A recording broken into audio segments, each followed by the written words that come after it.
Yakusoku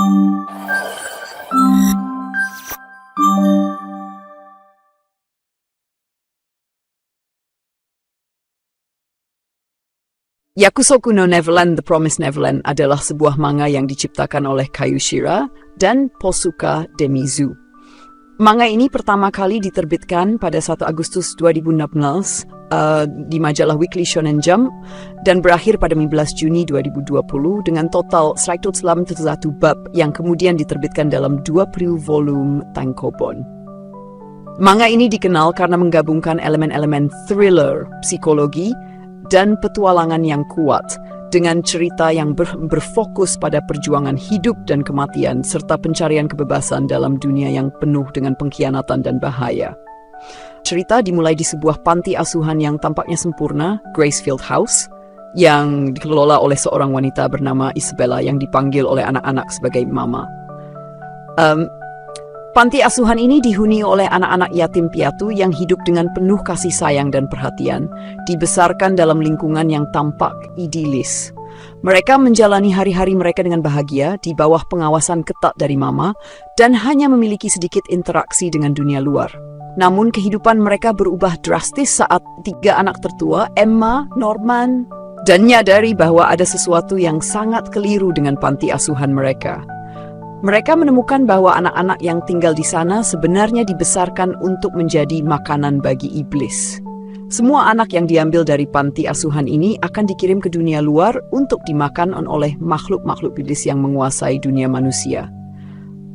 Mengetahui kebenaran yang mengerikan ini, Emma, Norman, dan Ray memutuskan untuk merencanakan pelarian bersama anak-anak lainnya, meskipun mereka harus menghadapi kenyataan bahwa mereka diburu oleh Mama dan para pengawas lainnya yang tidak akan berhenti untuk mencegah mereka keluar. Konsep cerita ini menggali tema kelangsungan hidup, perjuangan untuk kebebasan, dan pengorbanan yang mendalam.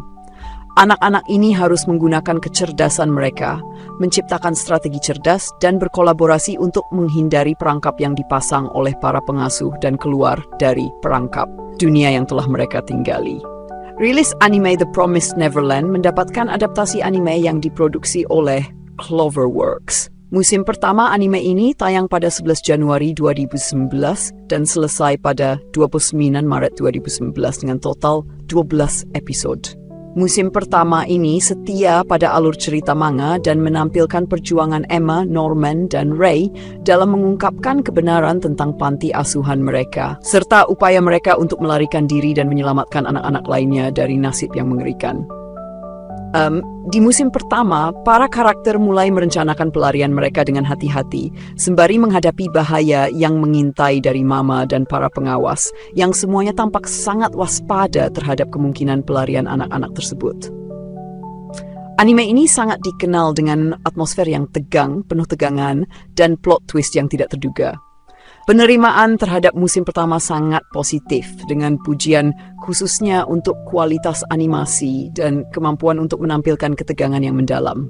Namun, adaptasi anime memasuki babak baru yang kontroversial dengan musim kedua yang tayang pada 2 Januari 2021 sampai 25 Maret dengan total 11 episode.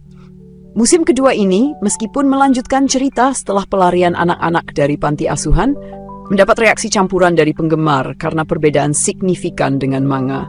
Banyak bagian dari manga yang dipotong atau dipercepat, dan beberapa karakter serta peristiwa diubah atau bahkan dihapus. Hal ini menyebabkan beberapa penggemar merasa kecewa karena musim kedua terasa terburu-buru dan kurang mendalam dibandingkan dengan sumber aslinya. Sebagian besar penggemar manga berharap adaptasi anime dapat lebih setia pada material aslinya. Namun meskipun demikian, musim kedua tetap memiliki momen yang menarik bagi penonton yang ingin melihat kelanjutan kisah perjuangan para anak-anak ini. Yakusoku no Neverland sangat menekankan tema kelangsungan hidup dan pengorbanan. 3 karakter utama, Emma, Norman, dan Ray, adalah anak-anak cerdas yang masing-masing memiliki kepribadian dan kekuatan yang unik.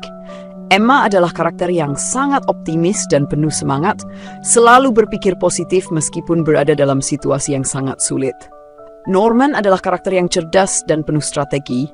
memiliki kemampuan untuk merencanakan tindakan dengan sangat matang. Sementara itu, Ray adalah karakter yang lebih tenang dan realistis, seringkali pesimis dan mempertanyakan keputusan-keputusan yang diambil, tetapi tetap memiliki peran penting dalam merencanakan pelarian dan menghadapi kenyataan yang keras. Cerita dalam anime dan manga ini juga menggali hubungan antara anak-anak dengan yang merupakan antagonis utama mereka. Isabella adalah sosok yang sangat pintar dan manipulatif, yang menyembunyikan niat sebenarnya di balik perilaku penuh kasihnya terhadap anak-anak.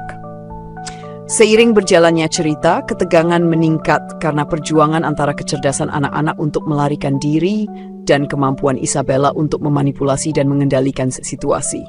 Selain itu, dunia luar yang tampak lebih luas dan penuh bahaya membuat mereka harus menghadapi lebih banyak tantangan.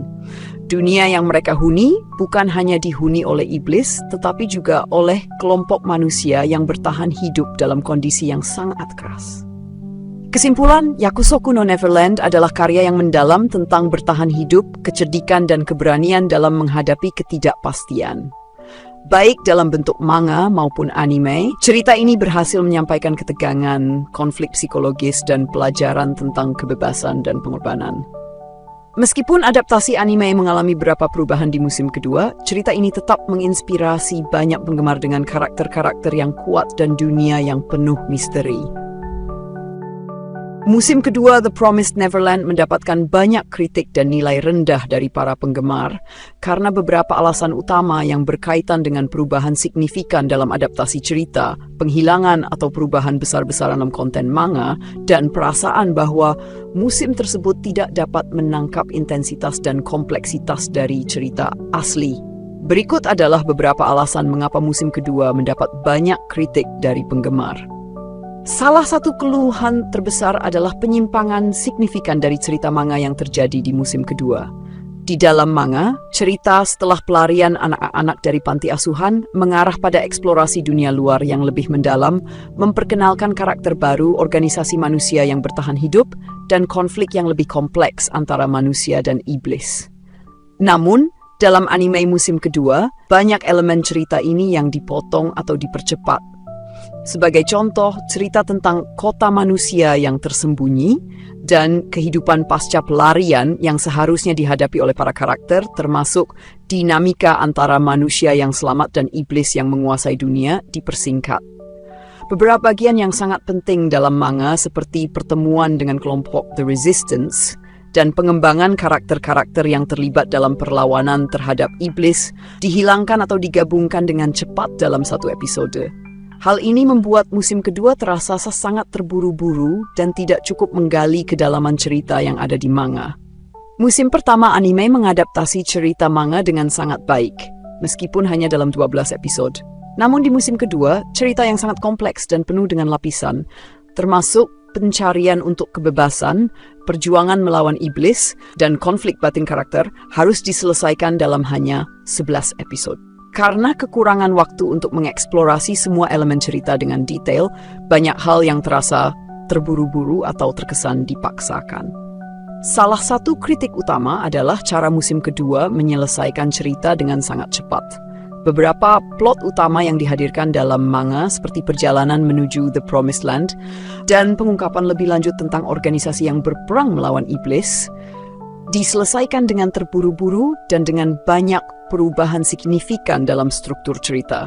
Dalam manga, penyelesaian cerita ini berlangsung lebih lambat, dengan lebih banyak penekanan pada perjuangan internal karakter-karakter utama seperti Emma, Norman, dan Ray, serta pertumbuhan mereka seiring berjalannya waktu. Tetapi dalam anime, cerita seperti ini dikemas dalam beberapa episode saja. Musim kedua menghapus atau mengubah beberapa karakter dan plot yang sangat penting dari manga. Misalnya, karakter Krone yang sangat penting di musim pertama dan memiliki peran besar dalam perkembangan cerita hampir tidak ada di musim kedua. Selain itu, karakter seperti Phil dan Mujika yang memiliki peran signifikan dalam perjalanan para karakter juga dipersingkat atau diubah. Banyak elemen ini yang tidak hanya memberikan kedalaman pada cerita, tetapi juga memperkaya pengalaman dunia yang lebih luas di luar panti asuhan. Ketidakhadiran mereka di musim kedua membuat cerita terasa lebih dangkal dan tidak sekompleks versi manga. Manga menggambarkan iblis sebagai makhluk yang sangat cerdas dan penuh intrik dengan tujuan yang lebih terstruktur dan misterius. Di musim kedua anime, iblis-iblis ini lebih terlihat sebagai ancaman yang lebih sederhana dan langsung, mengurangi kedalaman karakter mereka dan menjadikannya lebih seperti musuh yang harus dikalahkan tanpa banyak lapisan atau motivasi yang kuat. Hal ini mengubah keseimbangan antara ketegangan psikologis yang dibangun di musim pertama dan kedua menjadi cerita yang lebih konvensional dan kurang menarik. Setelah musim pertama yang sukses, yang berhasil mendapatkan perhatian luas karena kualitas produksinya, penggemar memiliki harapan yang sangat tinggi untuk musim kedua. Ketika musim kedua tidak memenuhi harapan tersebut dan malah mengecewakan dengan penyimpangan besar dari cerita manga, banyak penggemar merasa kecewa dan kehilangan minat. Beberapa bahkan merasa bahwa adaptasi anime ini tidak menghargai karya asli dan tampak seperti hanya mencoba menyelesaikan cerita secepat mungkin untuk memenuhi jadwal rilis. Salah satu kekuatan utama dalam The Promised Neverland adalah pengembangan karakter-karakternya, terutama dalam hal psikologi dan moralitas mereka. Musim pertama menunjukkan karakter-karakter ini menghadapi pilihan yang sulit dan pengorbanan besar. Namun, musim kedua memberikan sedikit ruang untuk pengembangan karakter yang lebih dalam, mengingat banyak peristiwa yang harus dipercepat dan dipotong. Ini membuat karakter-karakter utama terasa kurang berkembang dan tidak sekuat di musim pertama. Pacing di musim kedua juga menjadi masalah besar. Banyak penggemar merasa bahwa ceritanya terlalu cepat berlalu, tanpa membangun ketegangan yang sesuai, dan banyak momen yang emosional atau penting terasa tidak maksimal. Sebagai contoh, beberapa pertemuan dan pertempuran dengan iblis, serta interaksi antara karakter-karakter manusia yang tersisa, terasa terburu-buru dan kurang berdampak. Secara keseluruhan, musim kedua The Promised Neverland menerima banyak kritik karena penyimpangan besar dari cerita manga, cerita yang berkurang, serta keputusan produksi yang terkesan terburu-buru. Banyak penggemar merasa bahwa musim kedua gagal menangkap intensitas, ketegangan, dan kompleksitas yang membuat manga serta musim pertama begitu populer. Demikian rekap video kita kali ini. Jangan lupa subscribe agar tidak ketinggalan rekap-rekap selanjutnya. Sampai jumpa di video berikutnya.